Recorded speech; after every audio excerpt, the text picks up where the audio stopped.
Winning, guys. Good morning, everybody. Good morning to you here at the Symposium and to our panelists. I'm Jill Fulcher. I'm a shareholder at the law firm of Beatty and Wozniak. And with me today, I think are folks that need very little introduction in this room. We've got representation from Energy and Carbon Management Commission and Weld County here. And before I introduce our panelists, I want to tee up our topic. So I think most folks in the room are very familiar with the changes that have happened in the state over the past 5 years or so with respect to regulating oil and gas. So we know about 5 years ago, Senate Bill 19-181 was passed, and that did a lot of things.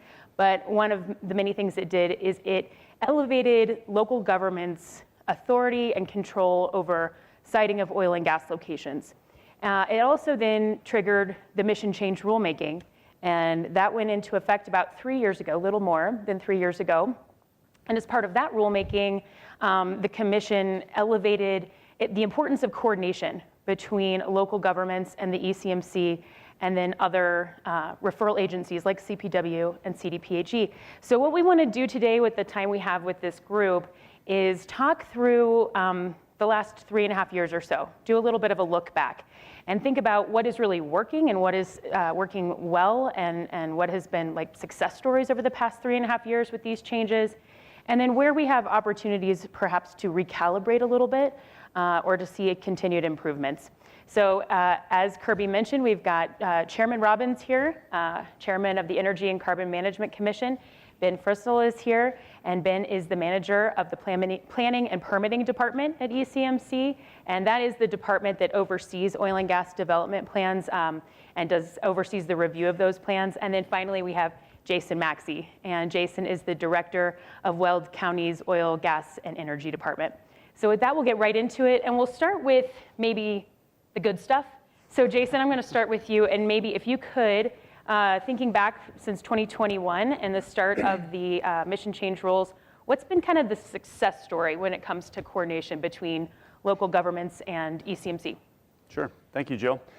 Before I answer, just thanks to you for moderating and for Jeff and Ben being up here with me. And Kirby, shout out to you as always for a great event. So thank you for this. What's been a success? So I've been with Weld County since 2018, mid-2018, and there's been a lot of changes, as you all know, in the oil and gas permitting regulatory world in Colorado since that time. But specifically, since 2021, and the new rules have come into play, we have a MOU with the ECMC now. Probably need to revise it because it still says COGCC, so Jeff, we need to do that. But we have an MOU with them, and a lot of people don't know we actually had an MOU with the ECMC in 2019 when the department was created and when Senate Bill 181 was signed into law. But the one in 2021 came about after the new rule change took place. And that was meant to help coordinate and streamline the permitting process for locations that were in Weld County. So one of the successes that has come from that, I would say, is that every single permit in Weld County starts with a pre-application process. And we have seen a much more elevated interaction between the ECMC permitting group, Ben, now in his new role, and his team, and our group. We did not have near the relationship, near the communication or coordination that we had prior to the new MOU in 2021. And a piece of paper is just that. It's a piece of paper. It's taken a lot of work between the two organizations to get where we're at right now.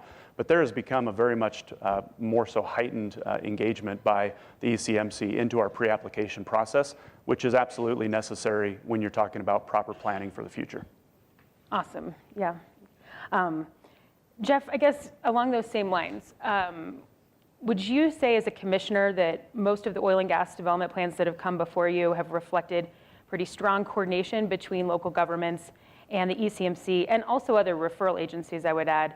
And then that's, I guess, first part of my question. Second part of my question would be, for an OGDP that comes before you, are there particular components where, as a commissioner, you think that's a standout application where I can tell that there's been so much coordination along the lines from the submittal to the time that application comes before the commission for consideration, and what would those components be?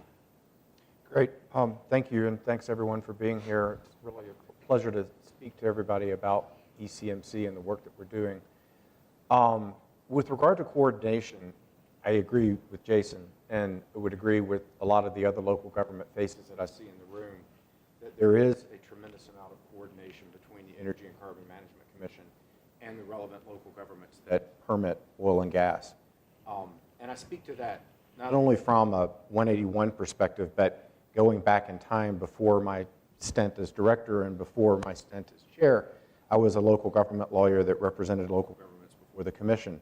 And as Julia mentioned before, the level of ability to be involved pre-181 was somewhat limited for local governments to have their voice heard at commission.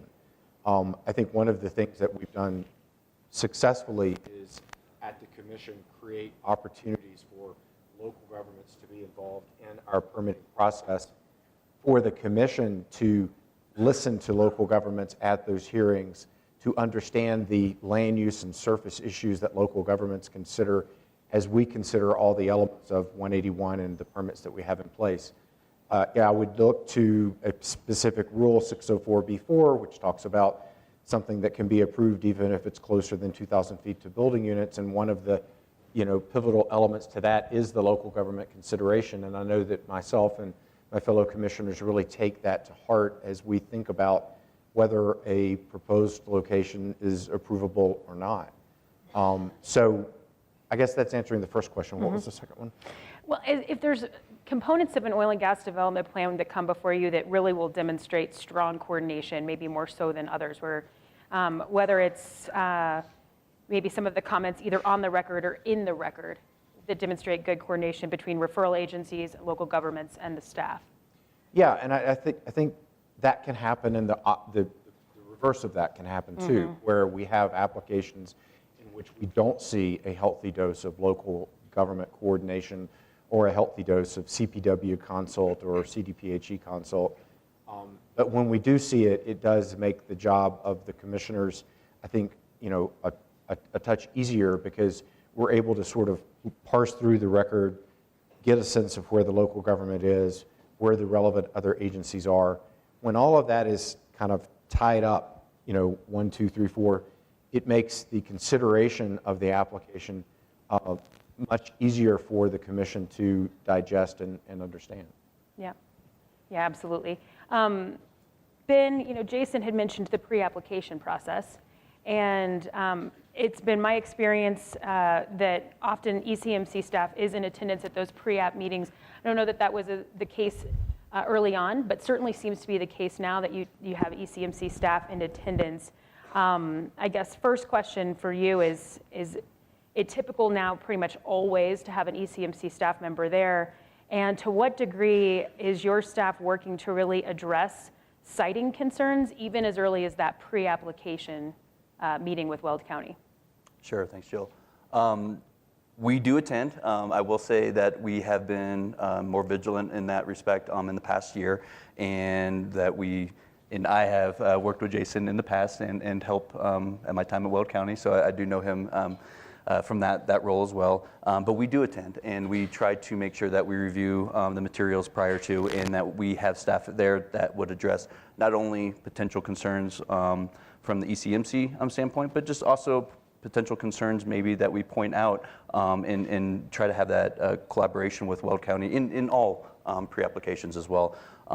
And so yes, we are attending. Yes, we are providing feedback and referral back once we actually get the request from Weld County, and hopefully outlining some items that are, again, maybe ECM specific, but that is there to help the operator, help a better submittal for them. And for pre-apps outside of Weld County, which maybe aren't required, we try to bring those same concerns to the operator during those as well, and try to bring in those sister agencies, CPW, CDPHE, local government, as part of those as well. So not only working with the required pre-applications such as Weld County, but trying to bring those at the request of the operator, try to bring all those people together. Yeah. I could just segue on that just a bit. For folks in the room, I do understand that 181 provided local governments with authority to regulate oil and gas. It provided the state with authority to regulate oil and gas. We've got a great working relationship with Weld County, but we also have working relationships with all of the other municipalities and counties that regulate oil and gas. That, I would point out, that's no easy task, because there are a lot of different communities in our state who have different perspectives on how to regulate oil and gas. And we have worked really hard at our commission to have a relationship with each local government that regulates that's productive. And that goes two ways. And I see Jeffrey Moore there from Aurora, and he helps us understand how we work with Aurora. Greg Dean somewhere in the room with Adams County, and he helps us understand how we work with Adams County. So it's an ever-evolving concept, and it's also an important point for the operators in the room to understand that they too need to be cognizant of both the local government regulatory regime as well as the state regulatory regime. That wasn't easy in that first year. We only had a smaller number of OGDPs that have gone through the process and received approval. Those numbers get better over the course of the years, and I think we're hitting a pretty good cadence at this point. Yeah, that's a great point. I'm going to shift our questions up just a little bit for our panel because I know that we're going to be a little tight on time. So I'm going to tee up a question, and I'd like to hear from all of you answers to this one. As someone who represents applicants, I think one thing that can be really difficult to navigate is receiving what I'm going to call a project critical concern, so a concern that could potentially be a hard no on an application late into the review process. So we heard some statistics from Julia, an average time from submittal of an OGDP, if we're looking at the state, to the hearing is 260 days. And it doesn't always happen this way, but there are times when concerns are raised just days before a hearing, sometimes the day before the hearing, and it makes it really difficult to meaningfully respond to some of those concerns. And I would say in extreme cases, we've seen a couple of OGDP denials, and you look back at that record, and we did have director's recommendations for approval, and we had consultation with the folks, the local governments and the referral agencies. So I'm curious, is there something more that can be done? Recognizing commission's not always going to agree with the director's recommendation and won't always agree with Weld County. But that said, is there something that can be done to minimize the time frame for which project critical concerns are brought to the applicant and to other stakeholders so that we're not getting maybe some of those concerns raised a little bit late in the game at times? So I would love to hear from everybody from your disciplines. Can I go first? Jeff, So I want to frame the narrative there. There have been 3 or 4 denials in 4 years, 3. And 2 of those denials were projects that preceded 181. So they were projects from an operator that had been in play for a long time. I think that is a distinction with a difference. I also would note that that's 3% of the applications that have come before us. So just framing it that 97% of OGDPs getting approved from Weld County and our shop, that I think that's a success story. So I want to frame it from a kind of a positive perspective as well. Of the denials, I would submit just sort of generally, and one of them is in litigation, so I don't want to speak to that. The applications themselves had some areas in which they didn't sort of fully flesh out some of the project parameters. One had to do with the number of occupations, one had to do with the number of trucks, et cetera. And so the commission is the final sort of arbiter, right? And so when we reviewed that, those areas in which things weren't fully fleshed out became apparent. So I think that is indicative of the commission doing what it's supposed to do, and it's not an easy job. I think if I'm listening to Julia and the work that we're doing, those Wednesday hearings are we take them very seriously. We are a review panel that is ultimately with us. I think some of the things that can happen that would be, I think I kind of turn it back to the operator is like, make sure you do your homework. Make sure you tick all the boxes. Make sure you've listened to commission hearings. You can get a sense of what commissioners think are important by looking at the case law that we've developed for the 97% that have been approved. So I think, and it's a work in progress. I think we can all work together in terms of trying to ensure that coming through our process is going to be a success story. Yeah. and I'm sure whenever you say operators should do their homework, there's probably 1 or 2 people in the room right now jotting down some notes. So I think that's a great point. I mean, Ben, what from your perspective, what could be done to maybe bring some of these concerns out even earlier in the process from staff side? Staff, works so closely on all of these projects, and I think probably can anticipate to a degree if there's going to be an issue with an application that won't pass muster with the commission, and therefore, needs to be fleshed out in technical review. So is there anything that can be done to do even more to sniff those issues out earlier in the process? Sure. I do think the pre-application does do a lot of that. We bring people together. We try to solve those issues on the front end. We try to make sure that is done even before the work goes into submission of the application. So I think first and foremost, that needs to happen, and that's sometimes outside of Weld County because theirs is required.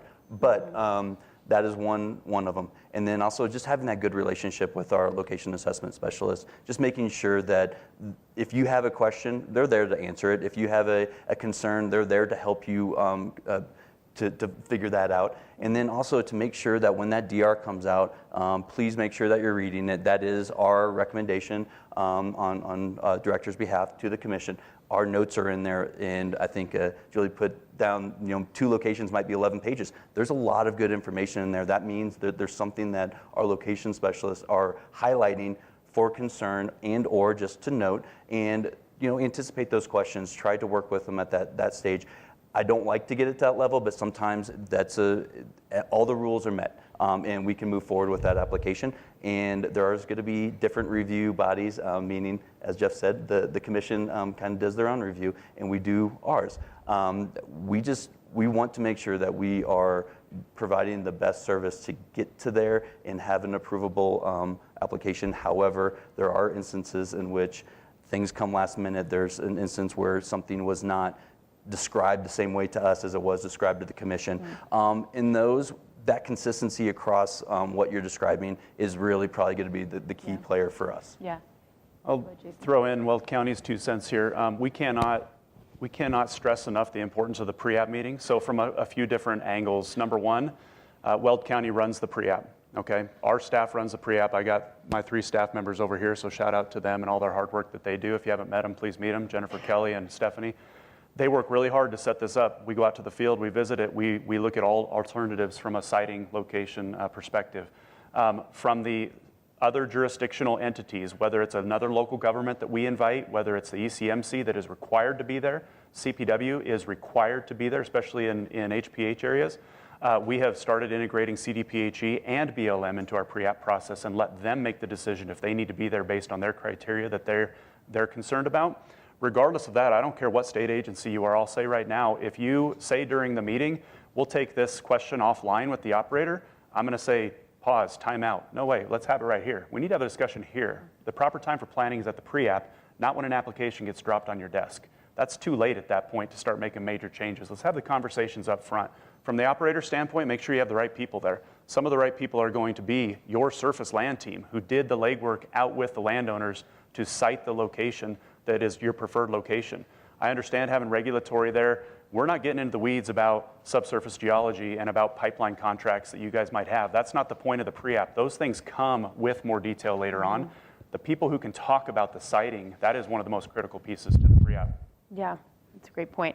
Well, I know we've got maybe 2 or 3 minutes before lunch, and I have more questions for you. I could ask a lot more, actually, but I imagine the folks in the room want to ask some questions. So we've got one down here in front.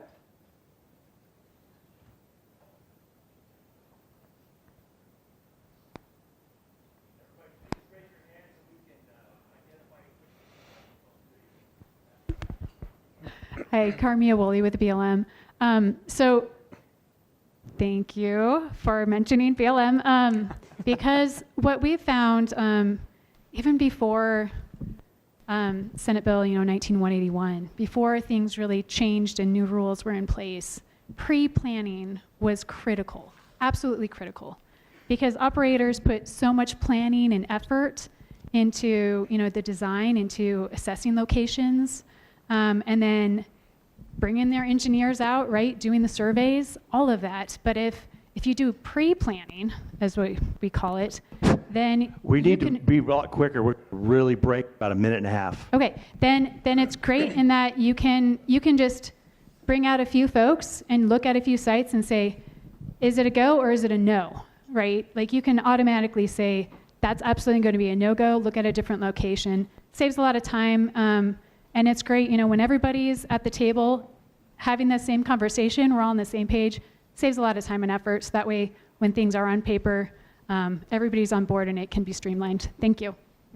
Go ahead. Go ahead and answer. All right, any other questions?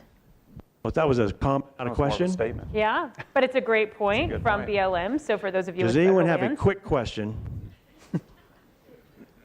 I guess I've scared everybody. I apologize. Is that a hand for our panelists? I appreciate y'all very much.